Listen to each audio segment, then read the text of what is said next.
ఈ Kampalli main road లో 10 km stretch ని 4 లేన్ నుంచి 6 లేన్ లాగా వైడ్ చేస్తున్నారు. రోడ్ వైడనింగ్ వర్క్స్ ఒక 70% దాకా అయ్యాయి. వీటితో పాటు ఒక 3 ఫ్లైఓవర్స్ ని నిర్మిస్తున్నారు. దాంట్లో ఇప్పుడు మనం చూస్తున్నది మొదటి ఫ్లైఓవర్. ఈ flyover military dairy farm road కన్నా ముందు స్టార్ట్ అయ్యి సుచిత్ర సర్కిల్ ని దాటుకొని సుమారుగా సినీపాలిస్ 2.15 కిలోమీటర్లు ఉంటుంది. ఇప్పుడు మీరు చూస్తున్నది ఈ ఫ్లైఓవర్ కు సంబంధించి ప్రస్తుతం జరుగుతున్న వర్క్స్ స్టేటస్. మనం ఇప్పుడు ఈ వీడియో ఇందాక వచ్చిన వైపు నుంచి కాకుండా రివర్స్ లో చూస్తున్నాము. అంటే టువర్డ్స్ మిలిటరీ డైరీ ఫార్మ్ వైపు చూస్తున్నాము. ఆ ఎదురుగా ఉన్నదే సుచిత్ర సర్కిల్.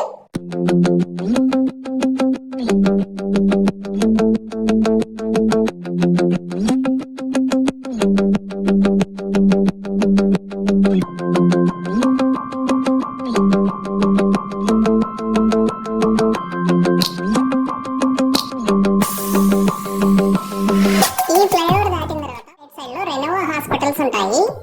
ఇక్కడ రెనోవా హాస్పిటల్స్ దగ్గర నుంచి కొత్త ఫ్లైఓవర్ స్టార్ట్ అయ్యి సెయింట్ యాన్స్ స్కూల్ దగ్గర ఎండ్ అవుతుంది. ఇది చిన్న ఫ్లైఓవర్. ఈ ఫ్లైఓవర్ పొడవు సుమారుగా 500 మీటర్లు ఉంటుంది.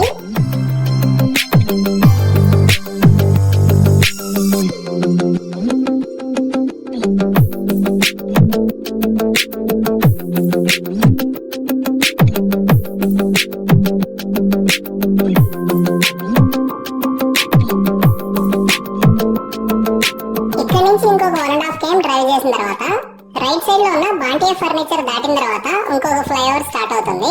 ఈ ఫ్లైఓవర్ మొత్తం పొడవు సుమారుగా 1.2 కిలోమీటర్లు ఉంటుంది. ఈ ఫ్లైఓవర్ హెచ్పి పెట్రోల్ పంప్ కన్నా ముందు ఎండ్ అవుతుంది. ఈ ఫ్లైఓవర్ 2 మెయిన్ రోడ్స్ ని క్రాస్ చేసుకుంటూ వెళ్తుంది. ఒకటి దూలపల్లి వెళ్లే రోడ్డు, రెండోది బొల్లారం వెళ్లే రోడ్డు. ఈ 2 పాయింట్స్ ని దాటుకొని హెచ్పి పెట్రోల్ పంప్ దగ్గర ఎండ్ అవుతుంది. స్ట్రెచ్ లో స్కైవేస్ మరియు అండర్ పాసెస్ కూడా నిర్మిస్తారు. న్యూస్ ప్రకారం అయితే ఓవరాల్ గా 4 అండర్ పాసెస్ ప్లాన్ చేశారు.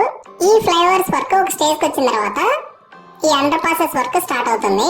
ఈ కుంపల్ ఏరియాలో ఈ వర్క్సే కాకుండా ఇంకా ఈ ఫ్లైఓవర్స్ దాటిన తర్వాత ఆల్రెడీ ఉన్న ఒక ఫ్లైఓవర్ వస్తుంది. అది దాటిన తర్వాత ఈ నేషనల్ హైవే 44 ని ప్రస్తుతం ఉన్న 4 లేన్ రోడ్డుని 6 లేన్ రోడ్డు లాగా వైడ్ చేస్తున్నారు. ఒక 17 km డిస్టెన్స్ ని వైడ్ చేస్తున్నారు. సో ఆ road outer ring road exit ని దాటుకొని మేడ్చల్ ఏరియాలో కల్లకల్లని ఏరియా ఉంటుంది. అక్కడ దాకా రోడ్డు వైడనింగ్ అనేది జరుగుతుంది. ఇవి ప్రస్తుతం ఈ కొంపల్లి రోడ్డుకి సంబంధించిన వర్క్స్ అప్డేట్స్. దీనికి సంబంధించి త్వరలోనే ఇంకొక వీడియో చేస్తాను. Thank you.